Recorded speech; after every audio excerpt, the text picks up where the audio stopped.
If you're writing action cues and you want to use orchestral elements, a great way to add to the action is to use string arpeggios. And of course, there are a gazillion ways possible, but in this video, I want to focus on 7 ways on how to write string arpeggios. Let's go. Okay, so in this video, I used Audio Imperia Nucleus strings, and I've used the sustain and spiccato patches. So let me play you that chord sequence first, which is A minor, F, C, and G.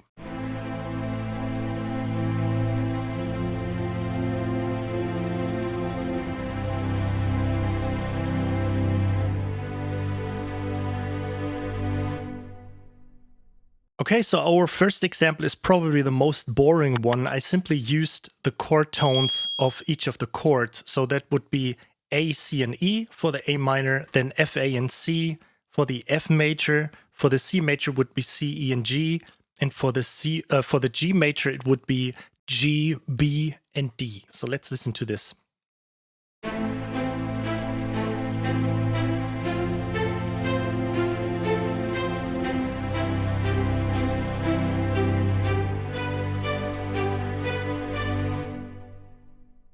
So as you can hear, this doesn't really sound great. It sounds boring. It sounds lame. And of course, on purpose, I've used the root note for each of these chords as a starting note for the arpeggios. So let's now get into several ways on how to set up these arpeggios that they sound a little bit more interesting. So the first thing to make your arpeggio a little bit more enjoyable to listen to is to work with chord inversions. So this basically means that I just try to bring the range of the notes a little bit closer together. Let's see how this sounds.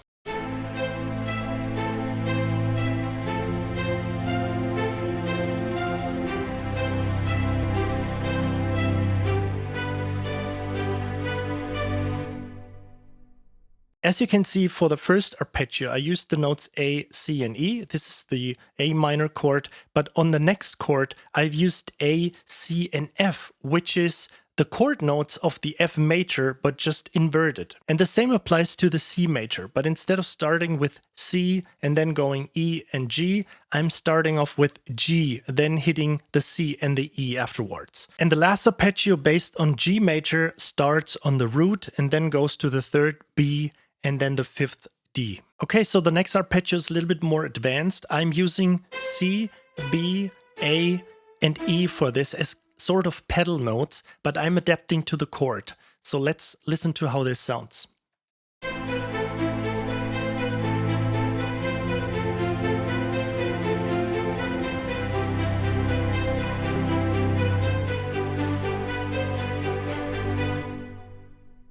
Okay, so let's make really sure how this thing is constructed. So the first chord would be A minor. What I'm doing on this arpeggio here is that I'm not just using the notes A, C, and E. I'm using the E below. And I'm inserting a B as the second. Next up, what I did is what I already mentioned, that I adapted to the chord notes. So on the arpeggio over the F major, I just simply went up to the F instead of the E and left everything as it is. And then for the next one on the C major chord, I went back to the E because E is the third of our C major chord here. I also went down from the A to the G, but I left the C and the B up here. As for the last chord, G major, I went down to the D, which is the fifth of our G major chord. Then I stayed on the G, and as for the last notes again, I stayed on the B and the C. And now let's take a look at our next arpeggio.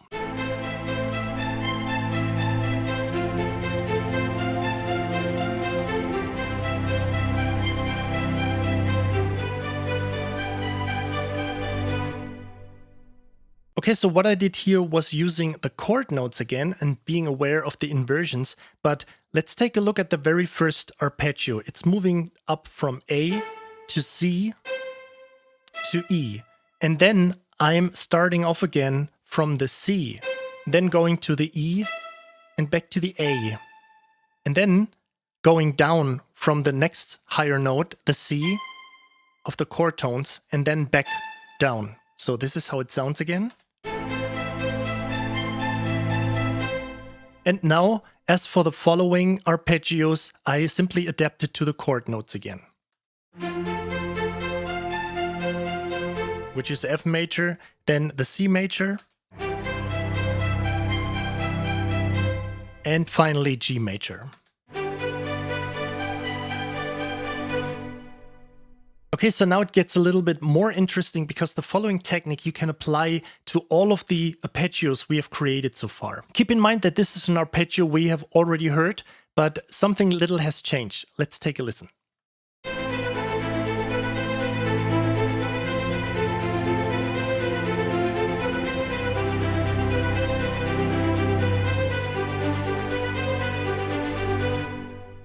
Let's listen to it once more isolated.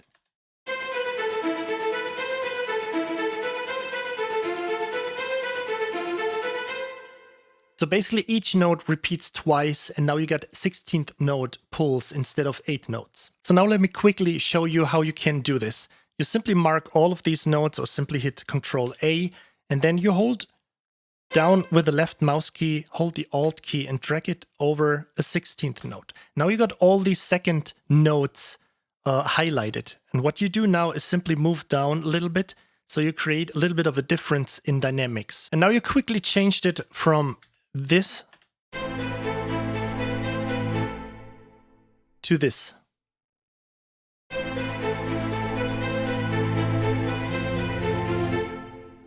So the next arpeggio is a little bit of doing everything. It uses a broken up rhythm, so it's not always the same pattern. It uses a mixture also of scale notes and chord notes, and it sounds like this.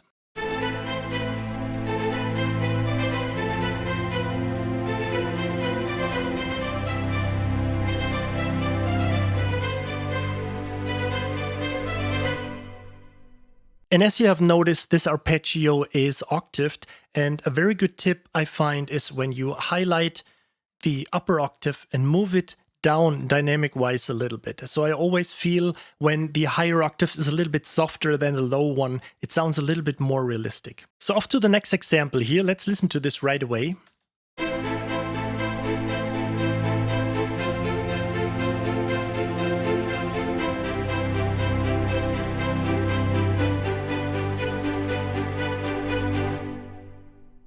So this one, let's break it down and hear it isolated for a second, and let's mute the lower notes here. So what this basically does is this one.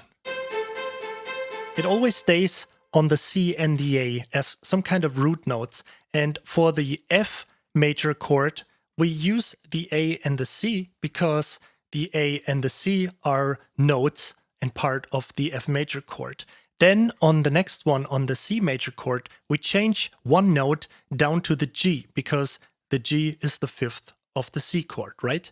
Then on the very last chord, on the G major, we also change the C down to the B because this is the fifth of the G major chord. So now let's talk about the lower notes here. Let's unmute these and listen to these again because we are using the E as the lower note, which is basically part of the A minor chord, the fifth, and then we raise it up to the F because it's the root of the F chord.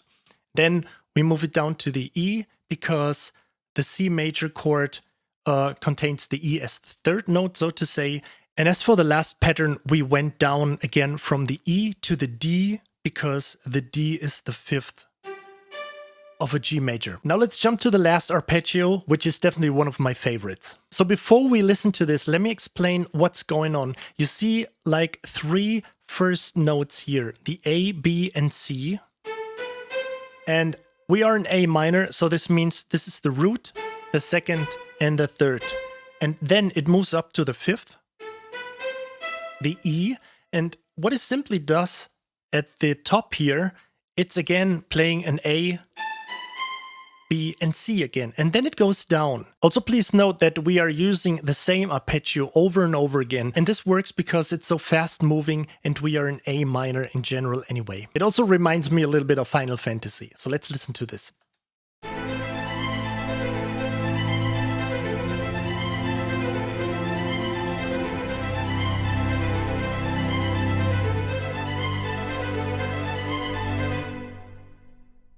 Okay, so I hope you enjoyed this video. I hope I was able to inspire you a little bit. If you have any questions and comments, please feel free to use the section below. let me know. I will get back to you as soon as possible. I would be also happy if you leave me a like or even subscribe to my channel. And as always, thank you so much for your time and see you on the next video.